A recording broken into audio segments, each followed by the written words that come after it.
E aí galerinha, tranquilo? Como sempre eu gravando vídeo tarde pra caramba, né? É porque eu estudo um pouco antes e de vez em quando acabo enrolando um pouquinho antes de começar a fazer o vídeo. Mas vamos lá. No vídeo passado eu dei meio que uma resumida, né? No final do ciclo. Que bem desse ciclo que eu tô falando. Que é este daqui. Pegar uma corzinha mais legalzinha, um verdenho, né? Então, por exemplo, quais foram as coisas que nós fizemos, né? Primeiro de tudo isso, lógico, antes que eu esqueça deixa eu só puxar o microfone um pouco mais para frente. E para reforçar, ainda a gente não chegou na parte do Deep Learning, ok? Por enquanto eu ainda estou falando sobre a parte linear do nosso cálculo, um pedaço dele ainda. Tá, e estou usando um outro exemplo. Calma, vamos chegar lá. Quero deixar essa parte básica bem explicada. Então, qual é o ciclo que nós tivemos? Nós tivemos a parte ao qual nós verificamos quais são os nossos dados reais, sendo que uma das partes que nós temos que ter é o próprio resultado, pois afinal de contas nós estamos tratando de um aprendizado supervisionado. Com aprendizado supervisionado nós temos os dados e as respostas desses dados.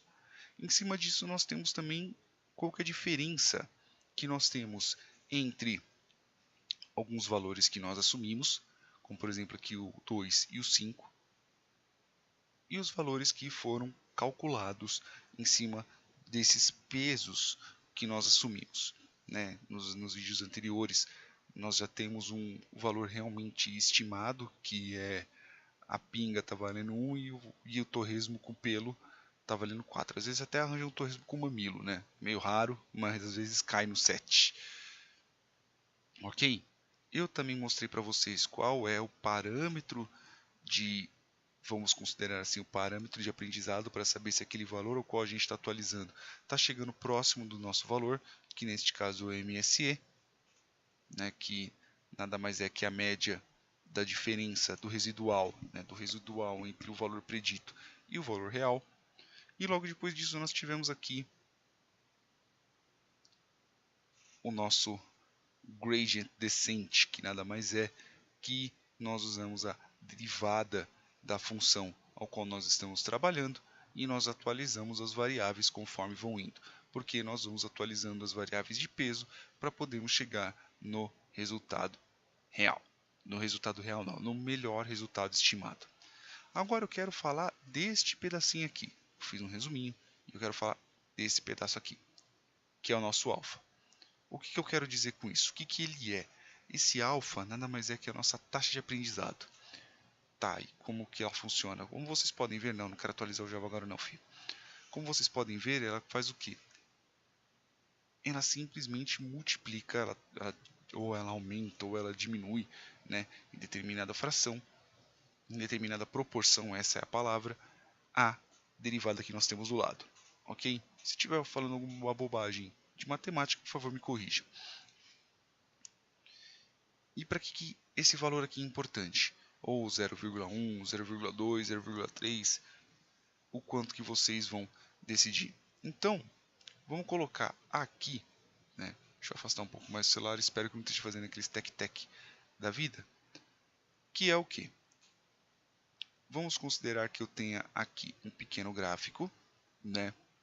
Então, nossa, um pequeno gráfico, mas eu quero um menos torto possível. Isso aqui. E neste caso aqui, nós temos o que? Nós temos o valor, ok? E que tipo de valor que é esse? Nós temos a mínima. O mínima do que? Mínimo do valor. E o que eu quero dizer, não numa questão de mínimo de valor, então neste caso a gente está tratando de uma proporção, sei lá, 5, 6, 7. Não, aqui embaixo é o que eu desejo, o meu resultado ótimo. Resultado ótimo do que? Vamos considerar por enquanto da variável, neste caso a da pinga. Então qual que é o mínimo que eu tenho que ter aqui? O mínimo que eu tenho que ter aqui é o próprio 1. Então o valor real, neste caso o valor desejável, é o 1. E o que é importante dessa nossa variável aqui, de esse nosso multiplicador de aprendizado? É que é o seguinte, toda vez que nós temos uma derivada, que nada mais é que a diferença entre determinado ponto, quanto ele influencia você aumentando uma pequena fração, o quanto que aquela função influencia em determinado ponto, este bendito aqui vai ditar o quanto que o nosso valor vai se aproximando dele. Então, o que eu quero dizer? Vocês podem ver que, na última vez que nós fizemos aqui o resultado, de 0,5, ele foi para quanto? Entre trancos e barrancos, ele foi para 0,95. Então, vamos dizer que ele estava aqui em cima. Então, vou pegar aqui uma corzinha assim, um amarelinho, né? Então, vamos dizer que ele estava aqui em cima, né? Então, na hora que eu fiz o primeiro passo, ele já desceu para cá. Ele está 0,95, ele está do lado, ele não está exatamente igual. E o que eu quero dizer? Se esse multiplicador, por exemplo, veja que aqui eu tenho 0,1, ok? Então aqui eu teria um menos 4,5, né? Blá blá blá blá, 0,45, então ele somou 0,45. Então se eu tivesse um valor maior, então ao contrário de 0,1, então com 0,1 ele ficou menos 45, né? Então ficou 0,45 negativo. Quando terminou aqui ele cancelou e foi para 0,95. Aqui no 1 eu teria então qual? Eu teria um 4,5. Com mais 0,5, então no total teria um 5 aqui. Veja que o valor que eu quero ter, o valor estimado da pinga, é R$1. Então, a partir do momento que eu coloquei uma taxa de aprendizado muito grande, então o que ele vai acontecer? Ao contrário dele descer aqui, que é um 0,5, né? 0,5 não, desculpa, 0,95, ele foi parar aqui em cima. Ele simplesmente fez assim, ó, pum, ele alavancou. Ele está aqui, ó.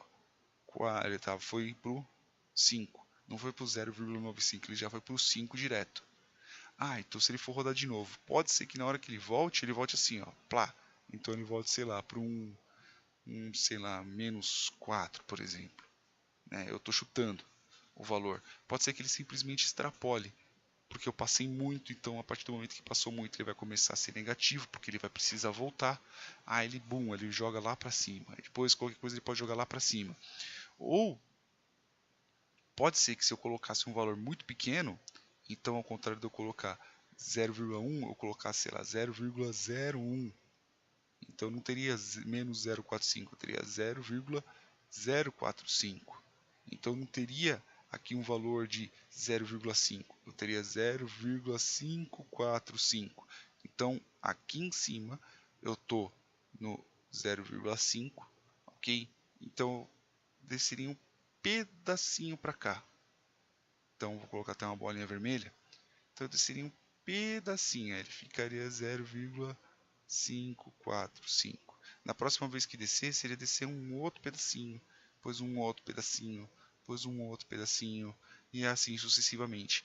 Veja que você tem essa diferença entre valores de aprendizado. O que eu quero dizer? Quero dizer que se porventura você colocar um valor muito alto, pode ser que você dê sorte e ele acerte logo de cara.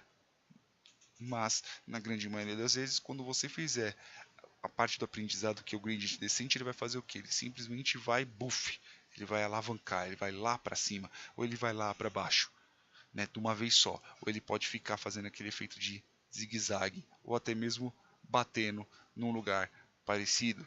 Quando você faz um multiplicador muito pequeno, o que vai acontecer? Ele vai sempre fazer de passinho em passinho, em passinho, em passinho.